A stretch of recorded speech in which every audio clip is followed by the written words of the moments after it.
আসসালামু আলাইকুম। I hope you all guys are doing well. কিছুদিন আগে আমি প্যারাগনের অল স্টে ভিডিওটা আমি শেয়ার করেছিলাম, যেখানে ফুল ডিটেলস ছিল এই হোটেল সম্পর্কে। কিন্তু আমি ব্রেকফাস্ট, ওদের বুফে ব্রেকফাস্ট যেটা, সেটা আমি এখনো দেখাইনি।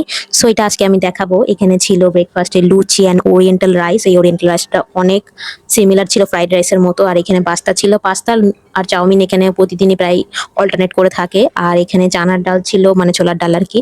আর এই ডিশটা কিন্তু অনেক বেশি সুন্দর ছিল। এটা ছিল কিমা ভুনা, মানে বিফ ভুনা উইথ হচ্ছে পটেটো। এটা কিমার ভুনা ছিল। এটা ওরিয়েন্টাল রাইস দিয়ে অনেক বেশি সুন্দর লেগেছিল খেতে।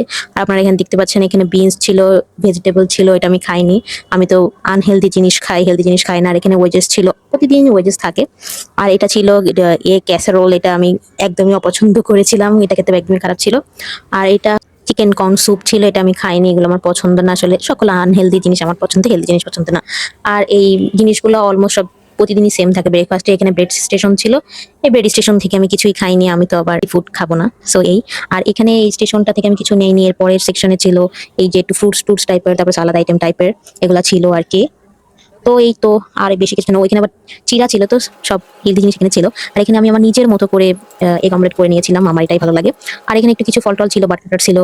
এই সেকশনটার পরে আমি আপনাদেরকে দেখাবো জাস্ট টি সেকশন। এই টি সেকশন তো সবসময় সিমিলারই থাকে সব বুফে ব্রেকফাস্টে, এখানে তেমন আহামরি কিছু ছিল না। তো আজকের ভিডিওটা এই পর্যন্তই। আল্লাহ হাফেজ।